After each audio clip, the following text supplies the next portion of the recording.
अस्सलाम वालेकुम। Welcome to MCPS online classes, class 4th, subject Hindi, Rimjhim. प्यारे बच्चों, a very happy new year. उम्मीद कर रही हूँ आपका नया साल मंगलमय रहेगा। बच्चों, मैंने आपको विंटर वेकेशन में एक PDF भेजी थी। आपको व्याकरण का काम था, तो आपको वो हिंदी के नोटबुक में ही करना था। अभी तक हमने 4 चैप्टर कंप्लीट कर लिए हैं बच्चों। आज हम नया चैप्टर 5 चैप्टर स्टार्ट करेंगे, जिसका नाम है दोस्त की पोशाक। ये पढ़ने से पहले मैं आपको बता दूं बच्चों, कोरोना की वजह से आपके जो NCERT सिलेबस है उसमें से कुछ चैप्टर को हटा दिया गया है। तो हम जब ये 5th चैप्टर कंप्लीट कर लेंगे, उसके बाद मैं आपको आपका नया संशोधित सिलेबस सेंड कर दूंगी। आप प्लीज़ देख लीजिएगा कि कौन कौन से चैप्टर हटा दिए गए हैं, तो हम वो चैप्टर नहीं करेंगे। और जो चैप्टर हमारे सिलेबस में आएंगे, हम सिर्फ उन्हीं चैप्टर को ही अपनी नोटबुक में कंप्लीट करेंगे। अभी तक जितना भी वर्क पेंडिंग रह गया है आपका, आपको वो सारा कंप्लीट कर लेना है। मैं कभी भी आपको नोटबुक चेक करने के लिए मंगवा सकती हूँ। इसके अलावा जितना भी हमने वर्क किया है उसकी मैं आपको वर्कशीट सेंड करूँगी। आपको वो अपने पेपर में कर मुझे यहाँ पर स्कूल में सबमिट करवानी है। बच्चों, नोटबुक में नहीं करनी, वो आपको 1 लाइन वाले पेपर में कंप्लीट कर A4 साइज़ का पेपर आपको लेकर आना है। उसमें कंप्लीट कर आपको मुझे वो स्कूल में सेंड कर देनी है। ठीक है बच्चों, ये काम आपको जल्द से जल्द कंप्लीट कर लेना है। पेंडिंग वर्क में से अगर कोई आपका चैप्टर नंबर 1 या 2 या 3 कोई इनकम्प्लीट रह गया है, अपने दोस्तों से उसको लेकर उसको कंप्लीट कर लें। तो आइए हम शुरू करते हैं चैप्टर नंबर 5, जिसका नाम है दोस्त की पोशाक। आप मेरे साथ साथ पढ़िएगा ताकि आपको चैप्टर में कोई रीडिंग करने में कोई तकलीफ ना हो। ठीक है। एक बार नसरुद्दीन अपने बहुत पुराने दोस्त जमाल साहब से मिले। तो देखिए बच्चों, यहाँ पर 3 दोस्त दे रखे हैं, उनमें से एक कौन है? नसरुद्दीन है। तो वो किससे मिलने के लिए गए हैं? अपने दोस्त का नाम है जमाल साहब, उससे मिलने के लिए गए हैं। अपने पुराने दोस्त से मिलकर वे बड़े खुश हुए। कुछ देर गपशप करने के बाद उन्होंने कहा, चलो दोस्त, मोहल्ले में घूम आए। अब जब आप भी अपने दोस्तों से मिलने जाते हो तो बड़े खुश होते हैं ना, वैसे नसरुद्दीन भी खुश हुए और फिर उन्होंने कहा, चलो कहीं पर घूमने के लिए चलते हैं। तो वो मोहल्ले में ही घूमने के लिए गए। जमाल साहब ने जाने से मना कर दिया और कहा, अपनी इस मामूली सी पोशाक में मैं लोगों से नहीं मिल सकता। अब उनके जो दोस्त थे, उनका नाम था जमाल साहब, तो उन्होंने मना कर दिया। क्या कहा कि मेरे जो ये कपड़े हैं, पोशाक का मतलब क्या होता है? कपड़े, ये थोड़े से मामूली से हैं। क्योंकि बच्चों, नसरुद्दीन कौन हुआ करते थे? एक टाइम में राजा महाराजा जो हुआ करते थे, वो अच्छी पोशाक पहना करते थे। उनके जो काम करने वाले जो दोस्त वगैरह होते थे या सेनापति वगैरह जो थे, वो भी अच्छे कपड़े पहना करते थे। तो उनमें से जमाल साहब भी कुछ थे। तो उन्होंने बोला, मैं इस मामूली से पोशाक में मोहल्ले में घूमने नहीं जाऊँगा। जैसे आप लोग भी होते हैं ना, कहते हैं ये गंदी सी मैली कुचैली सी ड्रेस है, मैं कहीं पहन के नहीं जाऊँगा, तो वैसे वो भी बोले। नसरुद्दीन ने कहा, बस इतनी सी बात है? नसरुद्दीन तुरंत उनके लिए अपनी एक भड़कीली सी अचकन निकाल कर लाए और कहा, इसे पहन लो, इसमें तुम खूब अच्छे लगोगे, सब देखते रह जाएंगे। अब नसरुद्दीन उनका बहुत अच्छा दोस्त था, तो उन्होंने क्या बोला, अच्छा तुम्हारी ये मामूली से कपड़े हैं, चलो मैं अपनी कोई एक ड्रेस लाकर तुम्हें दे देता हूँ। ड्रेस का मतलब कपड़े है ना। तो उन्होंने बोला, एक भड़कीली सी, एक अलग से कलर की एक अचकन लाकर उन्होंने दे दी और उनको कहा कि लो, चलो पहन लो, अब तुम्हें कोई भी गंदा नहीं कहेगा। बन ठन कर दोनों घूमने के लिए निकले। दोस्त को लेकर नसरुद्दीन पड़ोसी के घर गए।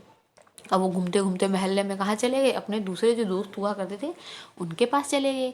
नसरुद्दीन ने पड़ोसी से कहा, ये है मेरे खास दोस्त जमाल साहब, आज कई सालों बाद इनसे मुलाकात हुई है। वैसे तो अचकन इन्होंने पहन रखी है, वह मेरी है। अब बच्चों, वो देखो क्या कर रहे हैं नसरुद्दीन जी, जब अपने दोस्त का इंट्रोडक्शन करवा रहे हैं अपने दूसरे दोस्त से, तो क्या बोल रहे हैं, ये मेरे दोस्त हैं, ये बहुत साल बाद आए हैं, मुझसे मिलने के लिए आए हैं। और साथ साथ उन्होंने क्या जाहिर कर दिया कि ये जो कपड़े उन्होंने पहन रखे हैं वो किसके हैं? मेरे हैं। तो ये सुनकर जमाल साहब पर तो मानो घड़ों पानी पड़ गया। घड़ों पानी का मतलब उनको शर्म आने लग गई कि मैंने इसके कपड़े पहने हैं। बाहर निकलते ही मुंह बनाकर उन्होंने नसरुद्दीन से कहा, तुम्हारी कैसी अकल है? क्या ये बताना ज़रूरी था कि ये अचकन तुम्हारी है? तुम्हारा पड़ोसी सोच रहा होगा कि मेरे पास में अपने कपड़े है ही नहीं, है ना। अब जैसे ही नसरुद्दीन ने बोला ना कि ये कपड़े उसके हैं, तो उन्होंने सही बात बोली। उन्होंने बोला, तुमने ऐसा क्यों बोला उसको कि ये कपड़े मेरे हैं? वो क्या सोच रहा होगा तुम्हारा पड़ोसी कि मेरे पास में कपड़े ही नहीं है, इसलिए तुमने दिए और तुम्हारे कपड़े मैं पहन रहा हूँ, है ना। नसरुद्दीन ने माफ़ी मांगते हुए कहा, गलती हो गई, अब ऐसा नहीं कहूँगा, है ना। उन्होंने सॉरी बोल लिया उससे। अब नसरुद्दीन उन्हें हुसैन साहब से मिलवाने ले गए। अब एक और दूसरा पड़ोसी था, उनसे मिलवाने ले गए वो। हुसैन साहब ने गर्मजोशी से उनका स्वागत सत्कार किया, मतलब जैसे वो अंदर आए तो उनका अच्छे से स्वागत किया। जब जमाल साहब के बारे में पूछा तो नसरुद्दीन ने कहा, जमाल साहब ये मेरे पुराने दोस्त हैं और इन्होंने जो अचकन पहनी है वो इतनी अपनी ही है, इनकी जो है वो किसकी है, अपनी है। अब फिर से क्या हुआ, जैसे उन्होंने पूछा, पहले वो गए थे दूसरे पड़ोसी के पास, अब गए हैं वो दूसरे पड़ोसी के पास, तो उनका नाम है हुसैन साहब। तो जैसे वो मिलवाने लगे तो उन्होंने पूछा कि भाई नसरुद्दीन तुम्हारे साथ में ये दूसरा दोस्त कौन है। तो उन्होंने क्या जवाब दिया फिर से कि ये मेरे दोस्त हैं, ये बहुत सालों बाद आए हैं। और अब की बार उसने क्या बोला बच्चों कि ये जो इसने कपड़े पहन रखे हैं वो इनके अपने ही हैं, है ना। तो अब कोई अगर ऐसा बोलेगा तो आगे वाला तो सोचने लग जाएगा ना, इसका मतलब ये कपड़े किसके हैं, ये क्यों पहन के आया है, क्या हुआ है ना। जमाल साहब फिर से नाराज हो गए, आकर बोले, झूठ बोलने को किसने कहा था तुमसे, है ना। जब उन्होंने बोला ना कि ये कपड़े इन्हीं के ही हैं तो उन्होंने बोला तुम्हें झूठ बोलने के लिए किसने कहा था। क्यों, नसरुद्दीन ने कहा, तुमने जैसा चाहा मैंने वैसा ही तो कहा। पोशाक की बात कहे बिना काम नहीं चलता क्या, इसके बारे में न कहना ही अच्छा है, जमाल साहब ने समझाया। अब जमाल साहब को गुस्सा आ गया, उन्होंने बोला, एक बार तो तुमने बोला ये ड्रेस मेरी है और दूसरी बार में तुमने बोल दिया नहीं ये इन्हीं की है, मतलब झूठ बोल दिया। तो ऐसा करो तुम सिर्फ इंट्रोडक्शन करवा दो, मेरे बारे में बता दो, बस ये मत बोलो कि कपड़े किसके हैं या किसके नहीं हैं, है ना। कितना मज़ा आ रहा है देखो बच्चों। जमाल साहब को लेकर नसरुद्दीन आगे बढ़े, तभी एक अन्य पड़ोसी मिल गया। अब देखो क्या हो रहा है ना। नसरुद्दीन ने जमाल साहब का परिचय उनसे करवाया। मैं आपका परिचय अपने पुराने दोस्त से करवा दूँ, यह है जमाल साहब, और इन्होंने जो अचकन पहनी है उसके बारे में मैं चुप ही रहूँ तो अच्छा है ना।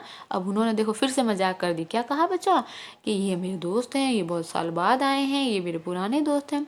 अब उन्होंने फट से कपड़ों के बारे में फिर से कमेंट किया, क्या बोला कि इनके कपड़ों के बारे में ना ही बोलो तो अच्छा है, मतलब इनके कपड़े अच्छे नहीं है या मुझे झूठ नहीं बोलना पड़े, ऐसा बोला।